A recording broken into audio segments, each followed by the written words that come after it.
নেতার কৌশলী হতে হয়। তার যে লক্ষ্য, মিশন, ভিশন, এটা সে সুকৌশলে আদায় করে নিবে। নেতাদের কি হইতে হয়? কৌশলী। এটাকে বলে স্ট্র্যাটেজিক লিডারশিপ। এটা রাসূল সাল্লাল্লাহু আলাইহি ওয়াসাল্লামের ছিল।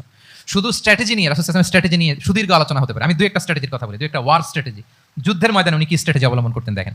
উনি যুদ্ধের ডিস্ট্রাকশনকে, ক্যাজুয়ালিটি মিনিমাইজ করবার জন্য ওনার নির্দেশনা থাকতো, খবরদার কোনো নারীর গায়ে হাত তুলো না যুদ্ধের ময়দানে, শিশুর গায়ে হাত তুলো না, কোনো পাদ্রীর গায়ে হাত তুলো না, উপাসনারত যে সন্ন্যাসীরা আছে তাদের গায়ে হাত তুলো না, ওই এলাকার গবাদি পশুগুলোকে মেরো না, গাছপালা ধ্বংস করো না, যারা তোমাদের বিরুদ্ধে তলোয়ার ধরেনি তাদেরকে অ্যাটাক করো না। আল্লাহু আকবার, হোয়াট এ স্ট্র্যাটেজি! এবং যুদ্ধ চলাকালীন সময়ে সব সৈনিককে উনি এক জায়গায় মোতায়েন করতেন না। সব সৈনিককে এক জায়গায় মোতায়েন করতেন না, 5 ভাগে ভাগ করে নিতেন।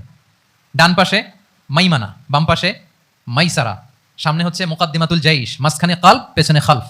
এইভাবে 5টা ব্যাটালিয়নে ভাগ করে তারপরে তিনি যুদ্ধ পরিচালনা করতেন। What a war strategy! বদরের যুদ্ধে যখন পৌঁছলেন, মক্কা থেকে মদিনা থেকে 130 কিলোমিটার দূরে, দূরে আফসা দেখা যায়, মরিচিকার মধ্যে দেখা যায় ওই যে মুশরিকরা ওখানে আসছে, কিন্তু তারা কতজন এটা তো বোঝা যায় না। তো কিছু ছেলে এই মরুভূমিতে থাকে, ওদেরকে পানি সরবরাহ করে। এদেরকে রাসূল ইসলাম জিজ্ঞেস করলেন যে কুরাইশরা যে আসছে তারা সংখ্যায় কত? এটা না জানলে তো উনি ওনার ওয়ার স্ট্র্যাটেজি ঠিক করতে পারবেন না, যুদ্ধের কৌশল। তো এরা বলে নাহনু লা নাদরি, আমরা জানি না কত। এখন এটা কিভাবে তিনি বের করবেন? সংখ্যায় তারা কত এটা তো আমাকে ফাইন্ড আউট করতে হবে। রাসূল সাল্লাল্লাহু আলাইহি ওয়াসাল্লাম বলেন যে ওরা কি খায়? বলে যে প্রতিদিন উট জবাই করে খায়। তো রাসূল সাল্লাল্লাহু আলাইহি ওয়াসাল্লাম বলেন যে প্রতিদিন কয়টা উট লাগে? বলে যে ইয়াউমান তিসআন ওয়া ইয়াউমান আশরান। 2 দিন হইছে আসছে, তো প্রথম দিন দেখলাম 9টা জবাই করছে, আজকে দেখছি 10টা জবাই করছে। রাসূল সাল্লাল্লাহু আলাইহি ওয়াসাল্লাম বললেন ইদান আল কওমু মা বাইনা আত-তিসআমিয়া ওয়াল আলফ। তাহলে ওরা 900 থেকে 1000 এর মধ্যে। সুবহানাল্লাহ। এবার বলেন বদরের যুদ্ধে কুরাইশদের সংখ্যা ছিল কত? আল্লাহু আকবার, হোয়াট এ ওয়ার স্ট্র্যাটেজি! নমুনা দেখে বুঝে ফেলছেন কতজন তারা। এইভাবে রাসূল সাল্লাল্লাহু আলাইহি ওয়াসাল্লাম ওনার স্ট্র্যাটেজি নির্ধারণ করতেন। লোকেশন শেয়ার করতেন না। সুবহানাল্লাহ। কোথায় যাবেন বলতেন না, চলো চলো বলে ছুটতেছেন। কোথায় যাবেন উনি জানেন।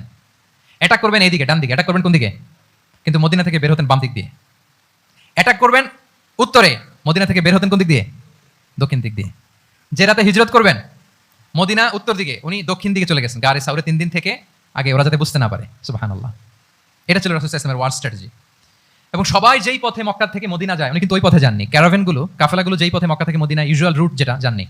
সাওয়াহিলি পথে, সাগরের পাশ দিয়ে স্পেশাল একজন গাইড ভাড়া করে তিনি গিয়েছেন। আল্লাহু আকবার। This is called strategy. তাহলে স্ট্র্যাটেজিক লিডারশিপ লাগবে। একজন নেতার স্ট্র্যাটেজিক প্ল্যানিং ঠিক করা লাগবে। এটা তাকে সামনের দিকে আগাতে অনেক সহায়তা করবে।